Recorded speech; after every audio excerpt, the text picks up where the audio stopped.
নমস্কার বন্ধুরা, আজকের এই ভিডিওর মূল আলোচ্য বিষয় এসএসকেএম হসপিটালে কিভাবে অনায়াসে ভিড় এড়াতে আপনারা অনলাইনে ওপিডি টিকিট বুকিং করবেন। এসএসকেএম বা পিজি হসপিটাল অথবা শেখ সুটলাল কারনানি মেমোরিয়াল হসপিটাল, এটি কলকাতাতেই অবস্থিত।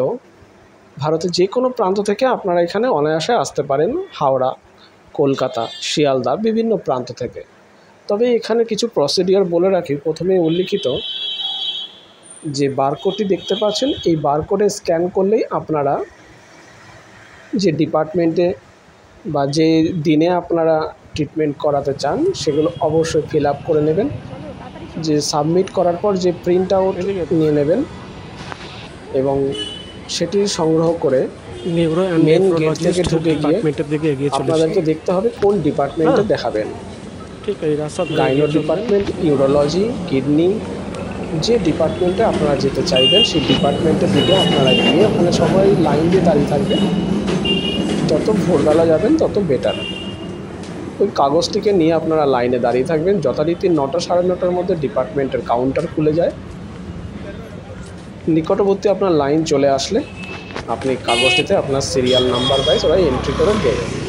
এরপর যে এন্ট্রি গেট ডিপার্টমেন্টের বাইরে সেখানে বোর্ডে সমস্ত নাম্বার রাখা হবে, 1 to 10, 10 to 15 বা 15 to 30, এইভাবে আপনার নাম্বার যদি 10 থেকে 20 বা 30-এর মধ্যে থাকে সেইভাবে আপনি ব্ল্যাকবোর্ডে নাম্বার দেখে কাগজটি সিকিউরিটিকে দেখিয়ে আপনি ভিতরে প্রবেশ করবেন।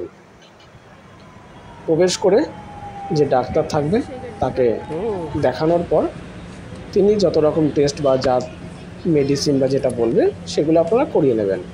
এবার আসি এখানকার বহিরাগত আরও কিছু ব্যবস্থা। এগুলো সরকারি না, ওগুলোও তো এই হসপিটাল পরিসরে বিভিন্ন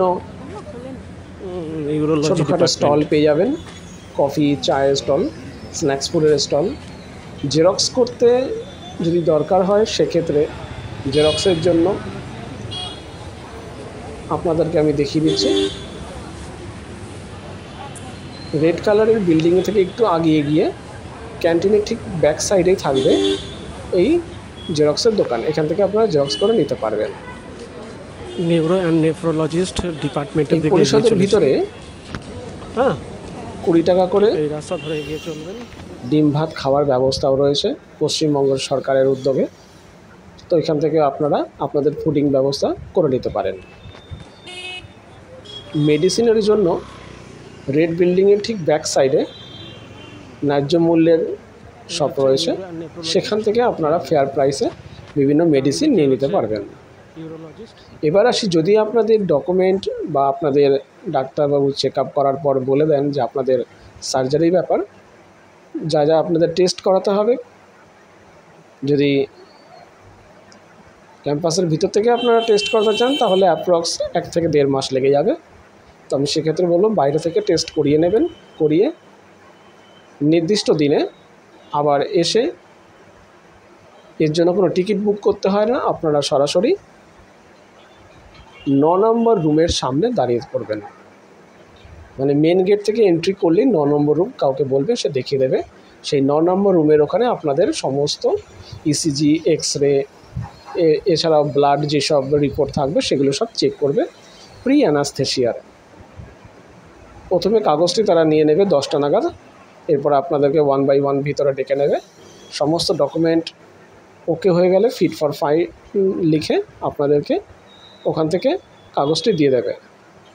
এরপর আপনারা কাগজ নিয়ে ডেট ডাক্তারবাবুকে দেখিয়েছিলেন ঠিক সেই জায়গায় আবার আপনি চলে যাবেন। যথারীতি সেইভাবে দেখানোর পর আপনাদের এক্স্যাক্ট ডেট দেওয়া হবে 2 নম্বর রুম থেকে। 2 নম্বরে গিয়ে আপনাদের এন্ট্রি হবে রেজিস্টারে। সেখান থেকে আপনাদেরকে আবার পাঠিয়ে দেওয়া হয় 7 নম্বর রুমে, তার পাশেই 7 নম্বর রুমে গিয়ে আপনাদের সার্জারি ডেট দেওয়া হবে। এই হচ্ছে মূল প্রসিডিওর।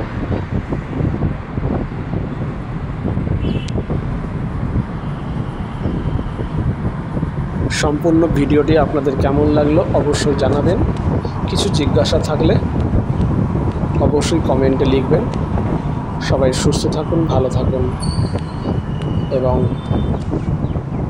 লাইক সাবস্ক্রাইব করে চ্যানেলটির পাশে থাকুন। ধন্যবাদ।